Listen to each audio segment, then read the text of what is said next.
हरिकथा संबोधनाबोधितं लोके सज्जन षट्पदैरहरः पीपीयमानं मुदा भूयाद् भारतपङ्कजं कलिमलप्रध्वंसिनः श्रेयसे मूकं करोति वाचालं पङ्गुं लङ्घयते गिरिं यत्कृपातमहं वन्दे परमानन्दमाधवं यं ब्रह्मा वरुणेन्द्ररुद्रमरुतस्तुन्वन्ति दिव्यैस्तवैर्वेदैः साङ्गपदक्रमोपनिषदैर्गायन्ति यं सामगाः ध्यानावस्थिततद्गतेन मनसा पश्यन्ति यं योगिनो यशान्तं न विदुसुरासुरगणा देवाय तस्मै नमः देवाय तस्मै नमः देवाय तस्मै नमः।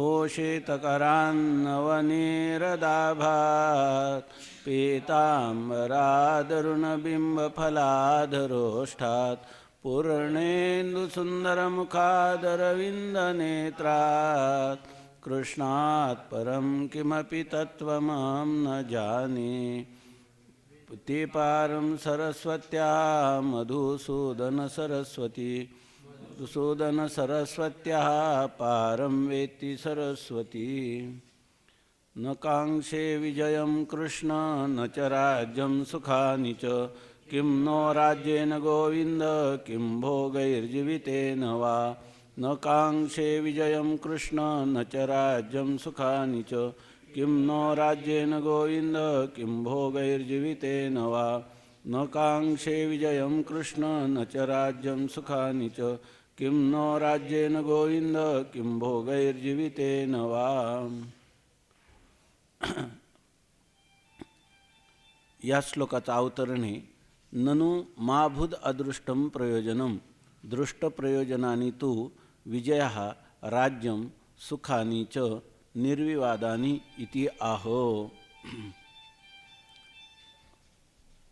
अर्जुन आपल्या स्वबांधवांना पाहून युद्ध करण्यात त्याची प्रवृत्ती होत नाही, कारण ते अनर्थक आहे असं त्याला वाटतं. त्यापासून काहीतरी दृष्ट फल तुम्हाला निर्माण होणार नसलं तरी अदृष्ट क्षत्रियाने युद्ध करणं याच्यापासून अदृष्ट प्रयोजन उत्पन्न होईल का, तर ते सांगतात ननु अशी शंका घेतात. माभूत अदृष्ट प्रयोजनम, अदृष्ट प्रयोजन आपल्या बांधवांना मारून जे प्राप्त व्हायचं ते तर होणार नाही, परंतु दृष्ट प्रयोजनाने तू वर्तनते. दृष्ट प्रयोजन मात्र त्या ठिकाणी आहेत. कोणतं? विजय हा राज्यम सुखानीच निर्विवादाने, निर्विवादपणे त्याला विजय किंवा राज्य किंवा राज्य सुख किंवा राज्याच्या अंतर्गत असणारे भोग हे तर तुला मिळतील ना, म्हणून तू युद्धाला प्रवृत्त हो असं म्हणतात. न कांक्षे विजयम कृष्ण न च राज्यम सुखानी च किम किम नहा राज्येन गोविंद किम भोगैहि जीवितेन वा. हे कृष्ण, अहम विजयम न कांक्षे च न राज्यम सुखानी च कांक्षे. हे गोविंद, नहा राज्येन भोगैहि जीवितेन वा किम. हे कृष्ण परमात्मन, अहम विजयम न कांक्षे, मी विजयाची इच्छा करत नाही. च आणि राज्यम न कांक्षे सुखानी च न कांक्षे, राज्याचीही इच्छा करत नाही आणि त्या राज्यापासून होणारे सुखोपभोग त्याचीही इच्छा करीत नाही. हे गोविंदा कृष्ण परमात्मन, राज्येन नाहा किम, ह्या राज्याचा आम्हाला काय उपयोग. किम भोगही, किंवा ह्या राज्यात मिळणारे जे भोग त्याचाही काय उपयोग. किंवा किम जीवितेन वा, अथवा आम्हाला या ठिकाणी जीवित किंवा जगणं प्राप्त होऊन देखील काय उपयोग. फलाकांक्षा ही उपाय प्रवृत्तौ कारणम, कोणत्याही फलाची जर आकांक्षा मनुष्य जीवनामध्ये उपाय प्रवृत्तौ कारणम, कोणत्याही उपायामध्ये प्रवृत्त होण्याचं कारण जर काय असेल तर ही निश्चयाने फलाकांक्षा, अंतकरणात फलाची आकांक्षा उत्पन्न झाली की ती कोणत्याही उपायामध्ये प्रवृत्ती होण्याला कारण होते.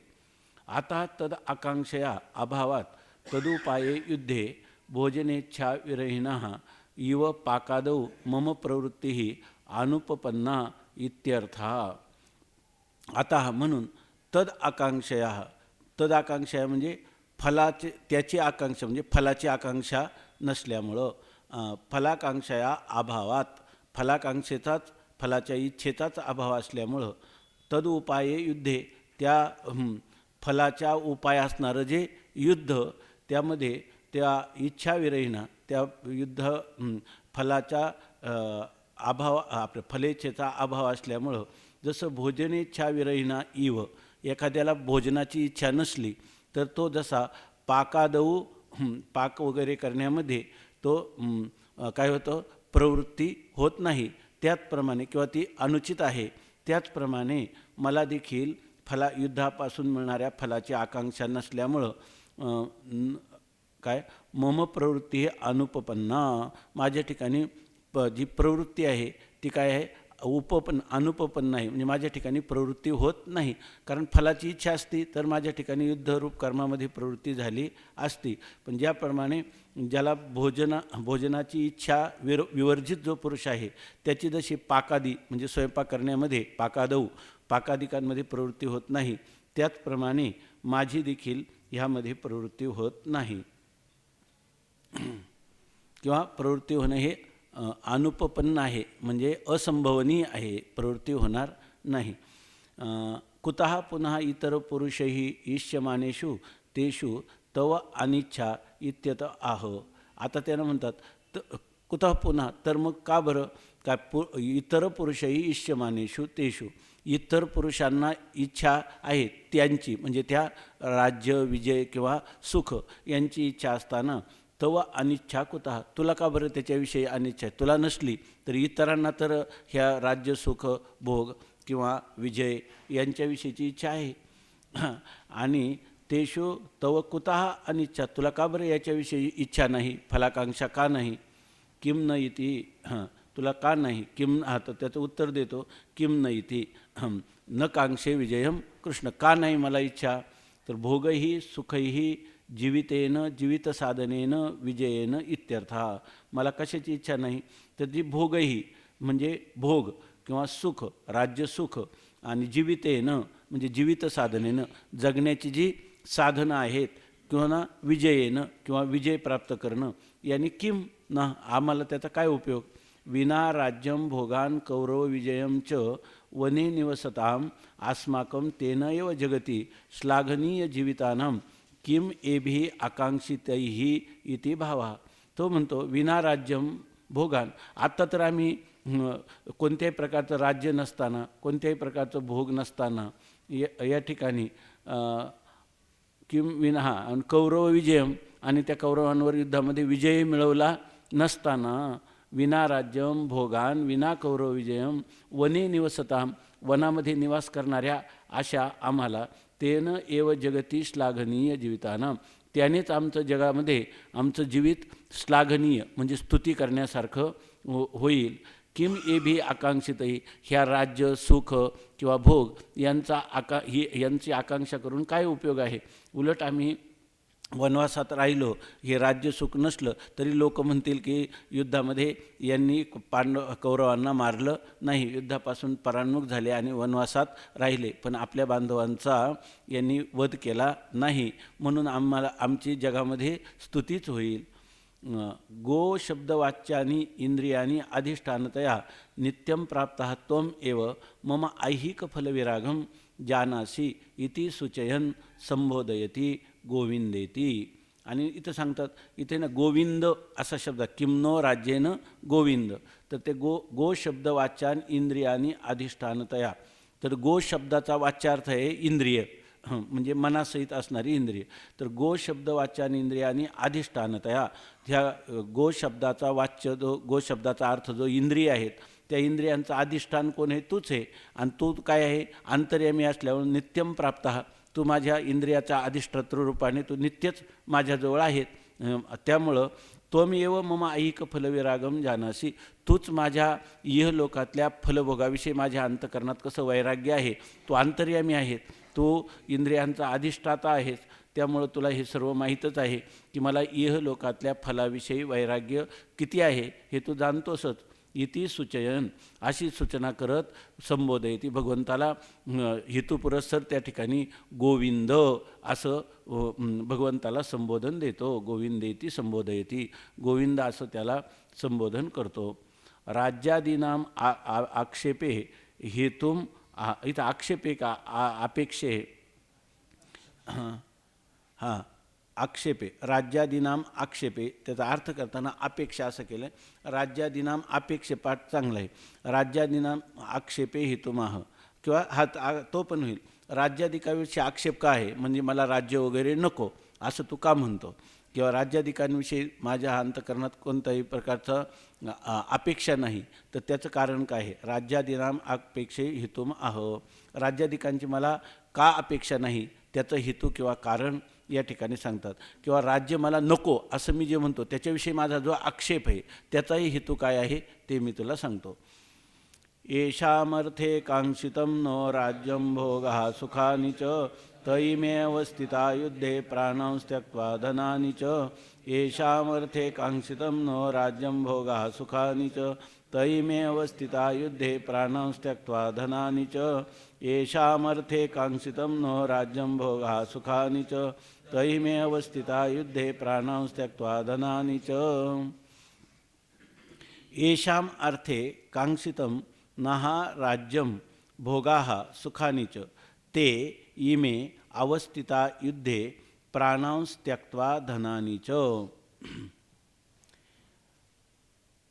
नः येषाम अर्थे राज्यं भोगाः च सुखानि कांक्षितं ते इमे प्राणां च धनानि त्यक्त्वा युद्धे ते इमे युद्धे अवस्थिताः. येषाम अर्थे नः राज्यं कांक्षितं भोगाः काय कांक्षितानि का आणि सुखानि च कांक्षितानि बरोबर आहे ना. या ठिकाणी ये कांक्षिताः या कांक्षा शब्द सुखानि भोगाः सुखानि कांक्षितानि कारण पुसकलिंगीनं प्रयोग आणि त्याचं विशेषण आहे.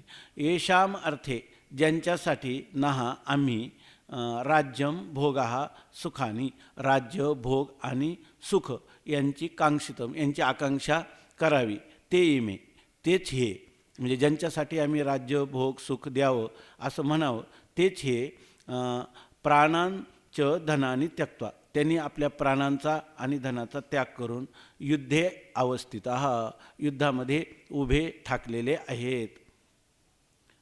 ज्यांच्यासाठी तो राज्याधिकांचं विजय सुख मिळवण्यासाठी तरी तू युद्ध कर असं तू कदाचित म्हणत असशील, परंतु ज्यांच्यासाठी हे युद्ध करून त्यांना राज्य सुख भोग द्यायचं तेच जर या ठिकाणी प्राणांचा आपल्या सर्व धनावर पाणी किंवा तिळांजली देण्याला तयार झालेले आहेत, आपल्या प्राणांचे सुद्धा ज्यांनी काय बाजी लावलेली आहे आणि त्यांच्यासाठी तेच आमच्यासमोर आहेत, मग त्याच्यासाठी युद्ध करण्याची काय गरज आहे, युद्ध करण्यात माझी प्रवृत्ती होत नाही असं सांगतात.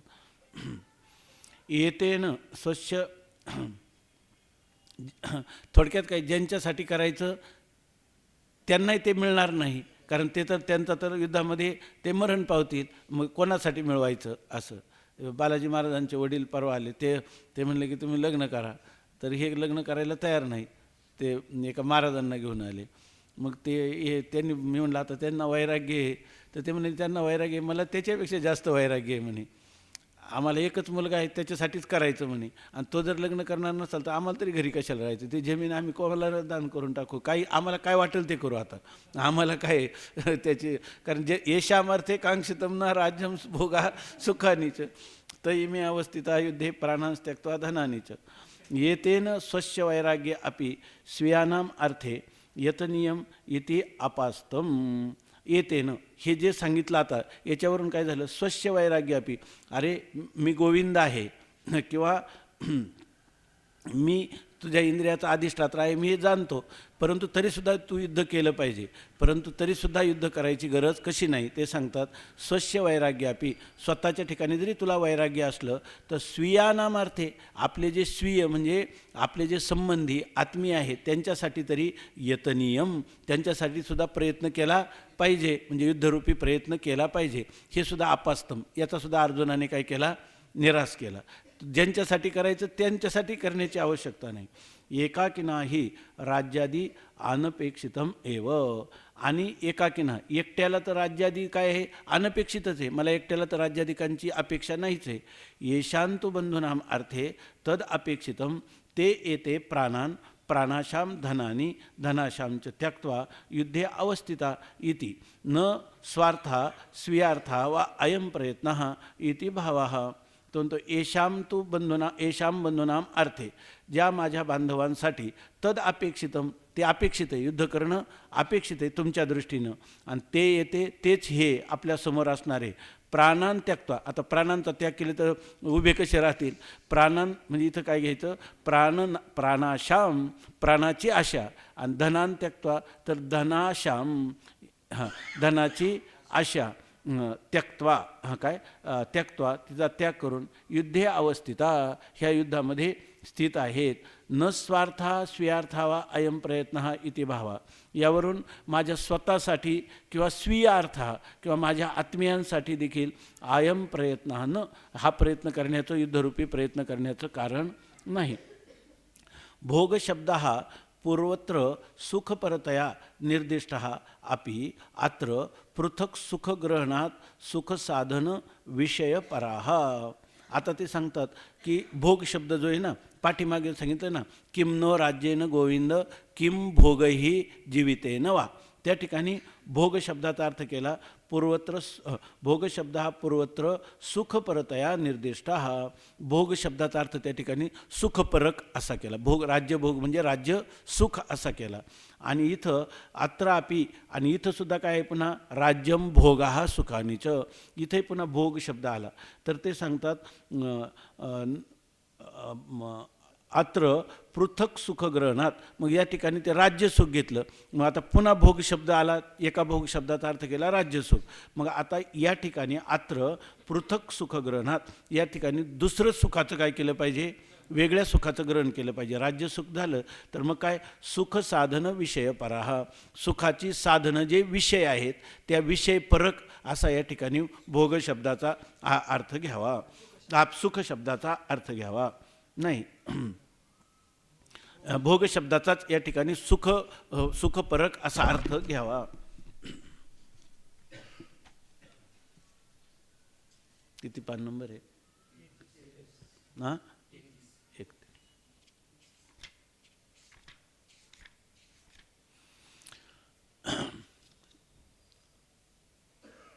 31.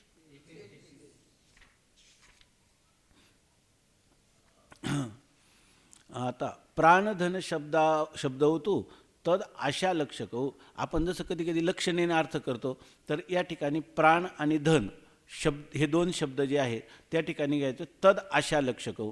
ते लक्षार्थाने काय करतात, प्राणाची म्हणजे जगण्याची इच्छा, जगण्याची आशा किंवा इच्छा, आणि धनाची आशा, असं आशा असा त्याचा लक्षणेनं अर्थ घ्यावा. प्राण शब्द जरी असला तर प्राणाची आशा, धन शब्द असला तरी धनाची आशा असा घ्यावा. स्वप्राणत्यागे अपि स्वबंधूनाम उपभोगाय धनाशा संभवेत इति तद्वारणाय पृथक धन ग्रहणम.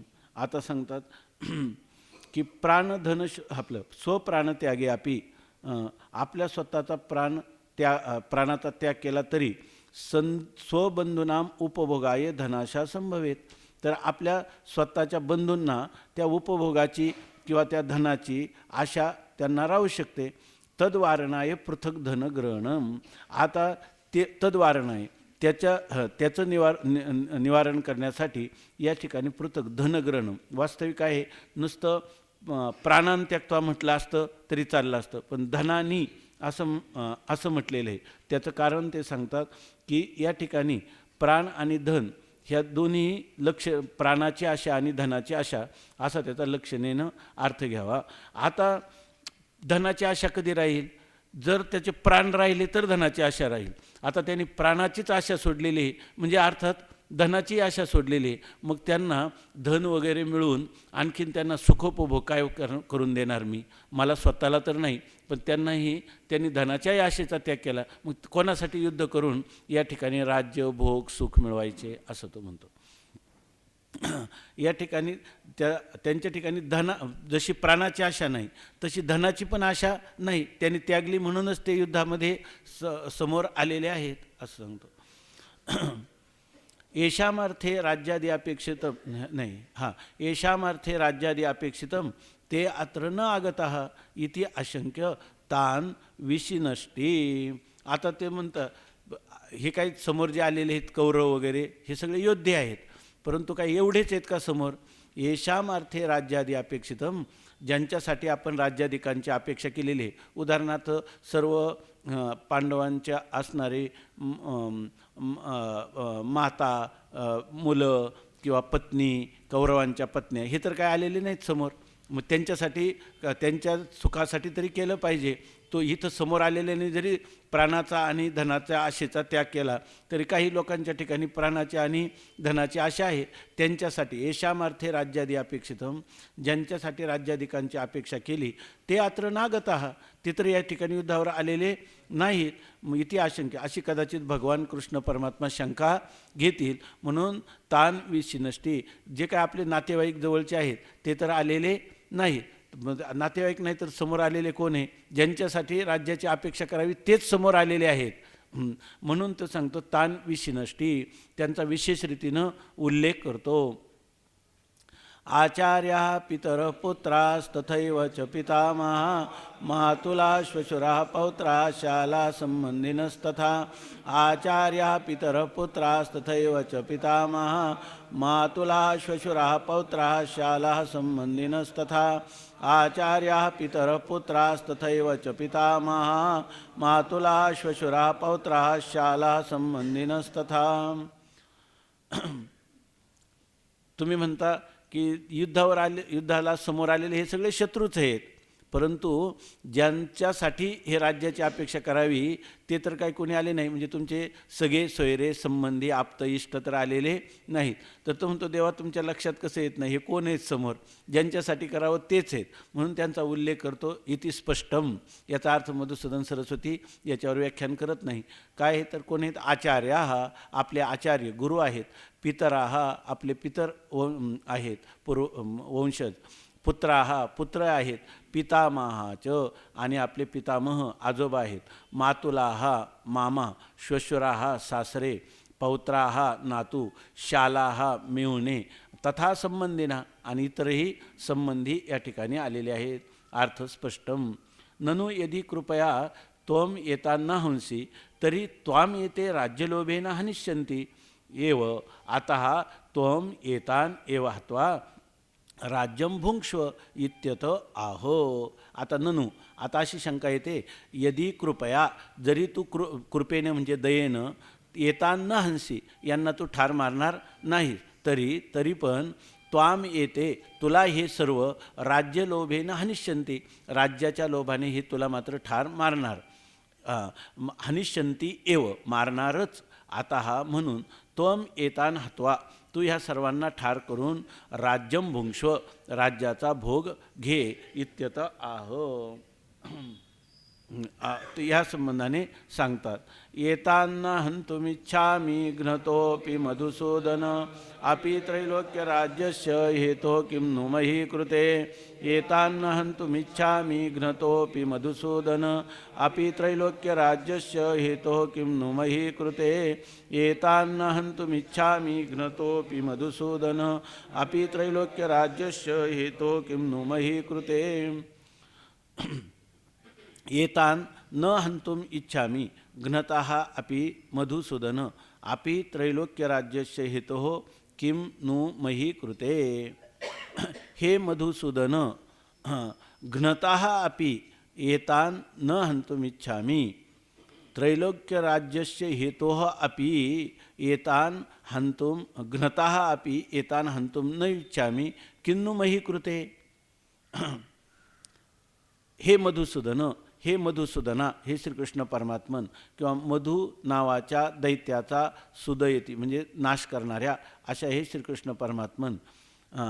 घ्नतः अपि, मी जरी मारलो गेलो तरीसुद्धा त्रैलोक्य राज्यस्य हेतोः, त्रैलोक्य ह्या त्रैलोक्याच्या राज्य प्राप्त होण्याच्या कारणाने देखील एतान हंतुम न इच्छामी, मी ह्यांना मारू इच्छित नाही. मग त्रैलोक्याचं राज्य मिळालं तरीसुद्धा मी यांना मारू इच्छित नाही, तर किमनु मही कृते, मग तर केवळ ह्या पृथ्वीवरील साम्राज्यासाठी मी यांना कसा बरे मारील किंवा मारू इच्छील असं सांगतात. कशी इच्छा करील. त्रैलोक्य राज्यस्यापि हेतोः तत्प्राप्त्यर्थम अपि आस्मान घ्नताः अपि एतान न हन्तुमिच्छामि इच्छामपि न कुर्याम अहम किम पुनर्हन्याम मही मात्र प्राप्तये तू न हन्याम इति किमु वक्तव्यम इत्यर्थः. तो म्हणतो त्रैलोक्य राज्यस्यापि हेतो, संपूर्ण त्रैलोक्य राज्याच्या हेतूने देखील तत्प्राप्त्यर्थम अपि, ते राज्य प्राप्त व्हावं म्हणून त्रैलोक्याचं, आसमान घ्नता अपि, यांच्याद्वारा मी मारला गेलो तरी देखील, येतान हंतुम न इच्छामी, मी यांना मारण्याची इच्छा देखील करीत नाही. तर न इच्छामी, मग न कुर्याम अहम किम पुन्हा इच्छामापी न कुर्याम, मी यांना मारण्याची इच्छा देखील करत नाही, तर किम पुन्हा हन्याम अहम, तर मी यांना मारेल कसे, मारण्याची इच्छा करत नाही तर साक्षात मी यांना ठार मारील तरी कसा. मही प्राप्त येतू न हन्याम, सगळी त्रैलोक्याच्या राज्यासाठी मारण्याची इच्छा करीत नाही तर मारील कसा. आणि मही मात्र प्राप्त आहे, आणि केवळ पृथ्वी तळावरचं राज्य प्राप्त व्हावं म्हणून न हन्याम, मी त्यांना मारणारच नाही. हे किमू वक्तव्यम, हे काय वेगळं सांगायचं कारण आहे का, याला कैमुत्तिक न्यायाने सांगतो. मधुसूदन इति संबोधयन वैदिक मार्ग प्रवर्तकत्वम भगवतः सूचयति.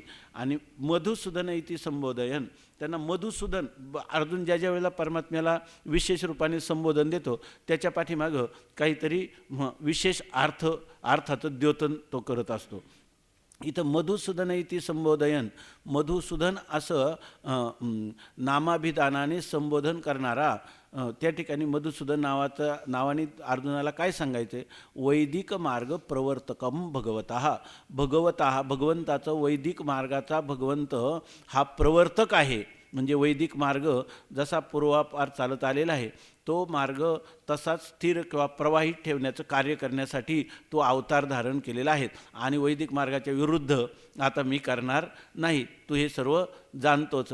कारण ज्या वेळेला मधु नावाच्या दैत्याने वेद गिळले त्यावेळेला मत्स्य अवतार घेऊन भगवंताने ते वेद जे आहे ते वेद पुन्हा काढले, म्हणून त्या ठिकाणी त्याला मधुसूदन असं म्हणतात. मधु नावाच्या दैत्याने ब्रह्मदेवापासून वेदांचं हरण केलं होतं, मत्स्य अवतार घेऊन भगवंताने त्या वेदाचा उद्धार केला, म्हणून वैदिक मार्गाचा तू प्रवर्तक आहेस. ननु अन्यान विहाय धार्तराष्ट्रा एव हंतव्याः तेषाम अत्यंत क्रूरतर तद्दुःखदातॄणां वधे प्रीतिसंभवात इत्यत आह. आता सांगतो ननु, आता परत तुला देवा अशी शंका येईल, अन्यान विहाय, दुसऱ्या सगळ्यांना सोडून दे बाकीच्यांना, पण धार्तराष्ट्रा एव हंतव्या, त्या धृतराष्ट्राचे पुत्र जे कौरव आहेत त्यांना मात्र तू ठार करावं. कारण का, तेषाम अत्यंत क्रूरतर तद्दुःखदातॄणां, कारण ते अत्यंत काय क्रूरतर तद्दुःखदातॄणां, ते अत्यंत काय क्रूरपणाने अनेक प्रकारची दुःख तुम्हाला त्यांनी दिलेली आहेत. तेव्हा क्रूर रीतीनं अनेक प्रकारची दुःख देणाऱ्या त्यांच्या वधे प्रीतीही संभवात, त्यांचा वध करण्याने तुला काय होईल, आनंदच संभवनीय आहे. बाकीच्यांना सोडून द्या, पण किमान कौरवांचा नाश करण्याने तुझ्या ठिकाणी प्रीती संभवात, तुझ्या ठिकाणी आनंदाचा किंवा सुखाचा संभव आहे. इत्यतः असं जर म्हणशील तर सांगतात, निहत्यधार्तराष्ट्रान्नः का प्रीतिः स्यात् जनार्दन पापमेवाश्रयेदस्मान् हत्वैतान् हततायिनः. निहत्यधार्तराष्ट्रान्नः का प्रीतिः स्यात् जनार्दन पापमेवाश्रयेदस्मान् हत्वैतान् हततायिनः. राष्ट्रान्नः का प्रीतिः स्यात् जनार्दन पापमेवाश्रयेदस्मान् हत्वैतान् हततायिनः. निहत्य धार्तराष्ट्रान् नः का प्रीतिः स्यात् जनार्दन पापम एव आश्रयेत अस्मान् हत्वा एतान् आततायिनः. आता इथं जनार्दन संबंध, हे जनार्दन धार्तराष्ट्रान् निहत्य नाह नाम अस्माकं का प्रीतिः स्यात् एतान आततायिनः हत्वा काय वयम पापम का अहम पापम एव आश्रयेत. हे जनार्दना म्हणजे जनान आर्दयती, संपूर्ण जनांचा प्रलय कालामध्ये नाश करणाऱ्या, म्हणजे असं भगवंतच काय करतो, लोकसंहार करणारा आहे प्रलय काळात, म्हणून ह्याला हे विशेषण दिले. नाथ महाराजांनी भागवतामध्ये लोकांच्या अज्ञानाचा नाश करणारा म्हणून त्याला जनार्दन असं म्हणतात. आर्ध धातूचा दुसरा अर्थ आहे की कृपा किंवा संरक्षण करणारा, लोकांचा अज्ञान रूपी अंधकार नाहीसा करून सर्व लोकांचं संरक्षण करतो म्हणून जनार्दन. त्यांनी नाथ महाराजांनी 3 अर्थ दिलेले, तर इथं यांनी एक अर्थ दिलेला आहे. हे जनार्दन धार्तराष्ट्रान निहत्य, त्या धृतराष्ट्राच्या पुत्रांना ठार मारून अस्माक नहानाम अस्माकम का प्रीतिशात, आमचं काय कल्याण होईल, का प्रीतिशात आमचं कोणतं बरं कल्याण होईल. पापम येतान आततायिना, हे जे आततायी जरी असले तर येतान आततायिना हत्वा, त्यांना ठार मारून काय वयम का पापमेव आश्रयेत, वयम का अहम पापमेवा आस्मान पापमेव आश्रयेत, आम्हाला त्या ठिकाणी काय होईल, पापच लागेल. धार्तराष्ट्रान दुर्योधनादीन भ्रातॄन् निहत्य स्थितानाम अस्माकम का प्रीतिशात न का अपि इत्यर्थः. दुर्योधनादीन भ्रातॄन् निहत्य, धृतराष्ट्राचे पुत्र असणारे जे दुर्योधन इत्यादी बंधूंना मारून स्थितानाम आणि जिवंत राहणाऱ्या आम्हाला का प्रीतिशात, आमचं काय कल्याण होईल, न का अपि, आमचं कोणतंही कल्याण होणार नाही. किंवा आम्ही काय प्रसन्न हो, काही प्रसन्नता प्राप्त होणार. लगेच जायचे का आपल्याला, भरपूर नाही. मूढजनोचित क्षणमात्रवर्तीनं सुखाभासलोभेन चिरतर नरकयातना हितुः बंधुवधा अस्माकं युक्तः इति भावः. ही म्हणजे निश्चित रूपाने किंवा कारण, मूढजनोचित, मूढजनांना उचित असणारा, क्षणमात्रवरती सुखाभासलोभेनं, क्षणमात्र होणारा जो सुखाचा आभास, त्या आभासाच्या लोभाने चिरतर नरकयातना हेतू, चिरकाल नरक यातनेला कारण होणारा असा बंधुवधा, असा बंधूंचा जो वध, अस्माकम न युक्त, अशा प्रकारचा बंधूंचा वध करणं हे आम्हाला उचित किंवा युक्त नाही. इति भावः, असा याचा आशय आहे. जनार्दन इति संबोधनेन यदि वध्या येते तरी त्वम एव येतांजहि प्रलये सर्वजन हिंसकत्वे अपि सर्व पाप असंसर्गित्वात इति सूचयति. आता त्याला काय म्हणतात, जनार्दन इति संबोधनेनं. जनार्दन काय आहे ना, थोडा 5-10 मिनिटं वेळ आहे ना, लवकरच घ्यायचं. आलेत ते सगळे ब्राह्मण पण आले का, आलेत का? हां, मग ते आले की लगेच आम्ही 5-7 मिनिटात येतो. नाही, ते सगळे येणार, त्यांनी टाईम दिला आहे ना आपल्याला, 9चा टाईम, कारण त्यांच्याकडे दुसरे पण असतात विधी. ते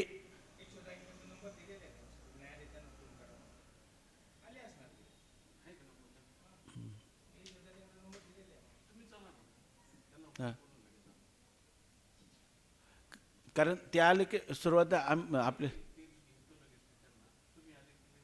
बरं आम्ही 5 मिनिटात निघतो येतो.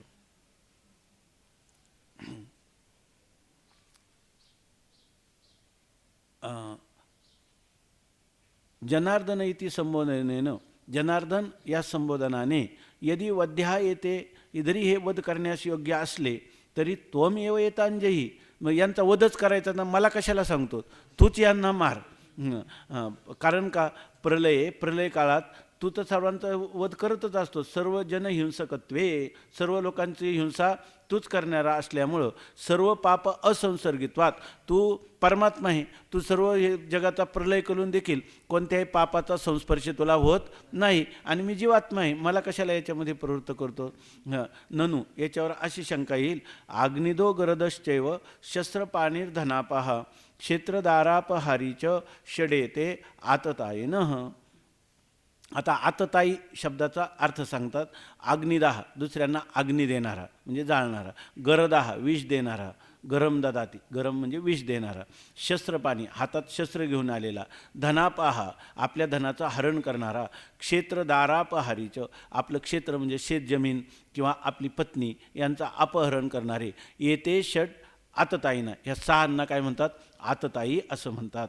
इति स्मृती ही, अशी स्मृती वशिष्ठ स्मृती आहे. येतेशामच्या सर्व प्रकारे ही आततायित्वात, आणि हे सर्व प्रकाराने काय आहेत? आतताईच आहेत.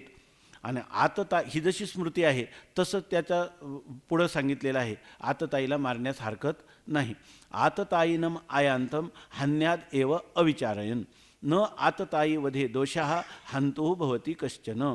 आता आयांतम आतताईनम, एखादा समोर जर आतताई मनुष्य आला तर त्याला सांगतात अविचारयन हन्यादेव, कोणताही विचार न करता त्याला ठार मारावं.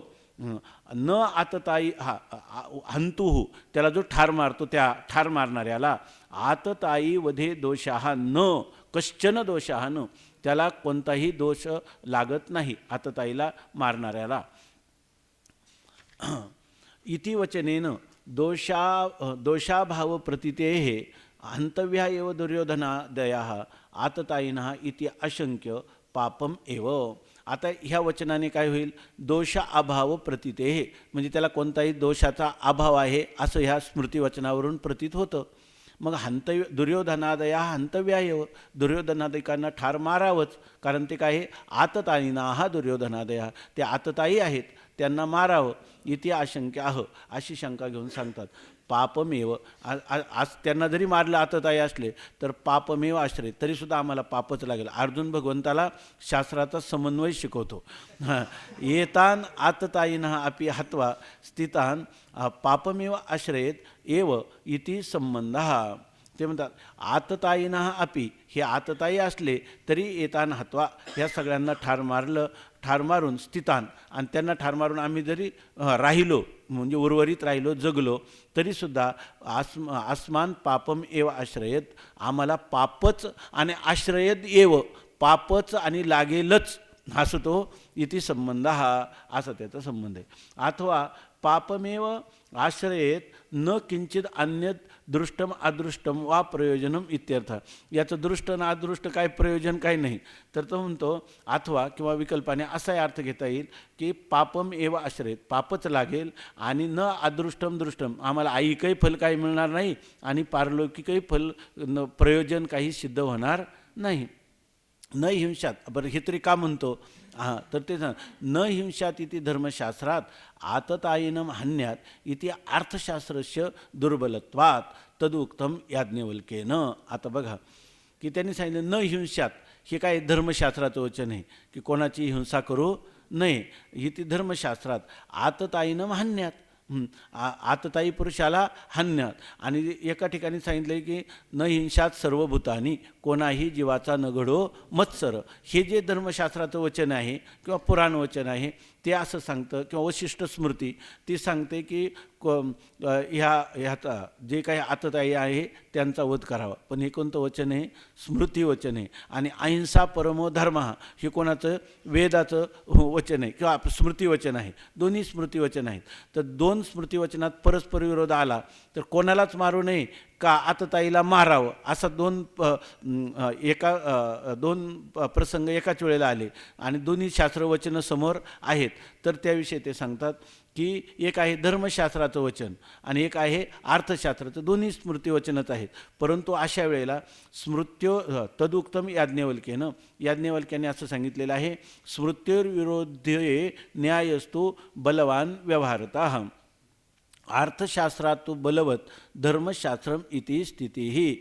आता हे अर्थशास्त्र आहे, युद्धाच्या वेळेला शत्रूंना मारावं हे अर्थशास्त्र आहे. आणि न हिंसात सर्व भूतानी हे धर्मशास्त्र आहे. मग धर्मशास्त्र आणि अर्थशास्त्र मग स्मृत्यो विरोध हे न्याय हा तो स्मृतीचा विरोध झाला तर न्याय कोणता आहे? न्याय बलवान व्यवहारतः न्याय, व्यवहारातला जो न्याय आहे तो बलवान आहे. म्हणजे व्यवहारातला न्याय काय आहे? महाजनो गतः येन सहा पंथः, महापुरुषांनी जो निर्णय केला, जी परंपरा आलेली आहे तिचं पालन करावं. आणि ती परंपरा काय आहे? तर अर्थशास्त्रात तो बलवत धर्मशास्त्रम, अर्थशास्त्राच्या सिद्धांतापेक्षा धर्मशास्त्राचा सिद्धांत हा बलवान आहे. म्हणून या ठिकाणी आम्ही जर या ठिकाणी आतताईंना मारलं नाही तर आम्ही काय केलेले? स्मृतिवचनाचंच पालन केलेलं आहे आणि वृद्धांचा देखील तशाच प्रकारचा व्यवहार आहे. अपराव्याख्या. आता दुसरी एक व्याख्या केली, 2च मिनटं. दुसरी एक व्याख्या केली अपराव्याख्या. दुसरी व्याख्या केली ननु धार्तराष्ट्रान घ्नताम भवताम प्रीती अभावे अपि युष्मान घ्नताम धार्तराष्ट्राणां प्रीतिः एव अतः अस्ति अतः ते युष्मान हन्युः इत्यतः. आता दुसरी एक व्याख्या केली ननु, शंकाशी केली, धार्तराष्ट्रां घ्नताम भवताम प्रीती अभावेपी, धृतराष्ट्राच्या पुत्रांना मारण्याची विषयी आपल्याला जरी आनंद नाही किंवा प्रसन्नता प्राप्त होणार नाही तरी युष्मान घ्नताम, तुम्हाला मारणाऱ्या धार्तराष्ट्रांना प्रीतीही असती, त्यांना तर तुम्हाला मारून त्यांना तर आनंद होईल की नाही? तुम्हाला त्यांना मारून आनंद होणार नाही. पण म्हणून युष्मान हन्युः, ते तुम्हाला ठार मारणारच इत्यतः. तर त्या ठिकाणी सांगतात पापमेव, बरोबर आहे ना? तर ते म्हणतात की पापम एव आश्रयेत. तर याच्या शंकेचं उत्तर तो देतो की आस्मान हत्वा स्थितान येतान आततायिनः धार्तराष्ट्रान पूर्वमपि पापिनः सांप्रतमपि पापमेव आश्रयेत न अन्यत किंचित सुखम इत्यर्थः. तो म्हणतो आसमान हत्वा, आम्हाला ठार मारून स्थितान, जे जगलेले पाठीमागं येतान आततायिना, हे जे आतताई असणारे कौरव धार्तराष्ट्रान धृतराष्ट्राचे पुत्र, ते तर पूर्वमपि पापिनः, ते पूर्वीचेच पापी आहेत. आणि आम्हाला मारल्यानंतर सांप्रतमपि, आतासुद्धा त्यांना काय लागेल? पापम एवा आश्रयेत, पाप प्राप्त होईल. आणि पापाचं फल काय सुख असतं का? न किंचित सुखम, त्या पापाचं फल त्यांना दुःखच मिळेल, सुख काय प्राप्त होणार नाही. म्हणून कौरवांना जरी सुख मिळेल आपल्याला मारून म्हणून युद्धाला प्रवृत्त हो असं म्हणतील तर हे पण बरोबर नाही. कारण उलट काय होईल? त्यांना अधिकच पाप होईल. आणि आम्ही युद्धापासून परांमुख झालो तर उलट ते पापापासून काय होतील? वाचतील. तथाच आयुध्यता अस्मान हत्वा येते एव पापिना भविष्यन्ति न अस्माकं कापि क्षति पाप असंबंधात इति अभिप्रायः. आता म्हणतात तथाच, आणि त्याचप्रमाणे युद्धता अस्मान, युद्ध करणाऱ्या अस्मान हत्वा, आम्हाला मारून येते पापिना भविष्यन्ति, ते काय अस्मान हत्वा येते एव पापिना भविष्यन्ति, आम्हाला अयुध्यतः ना, आम्ही जर युद्ध केलं नाही तर आम्हाला मारून हे काय होतील? सुखी होतील का पापिना भवंती? पापीच होतील. न अस्माकं कापी क्षती, आमची काही हानी होणार नाही. म्हणून का तर पाप असंबंधात, तरीसुद्धा आम्हाला पापाचा संबंध लागणार नाही. उलट पापी कोण होतील? हे धृतराष्ट्रात होतील. म्हणजे कशा करून आम्हाला युद्ध न करणं हेच आमचं जे म्हणणं आहे, हेच काय आहे? योग्य आहे, उचित आहे असं सांगतो. तस्मान्नारा वयम हंतुम धातराष्ट्रान् स्वबांधवान् स्वजनं हि कथम हत्वा सुखिनः श्याम माधव. तस्मान्नारा वयम हंतुम धातराष्ट्रान् स्वबांधवान् स्वजनं हि कथम हत्वा सुखिनः श्याम माधव. पुंडलीक वरदा हरिविठ्ठल.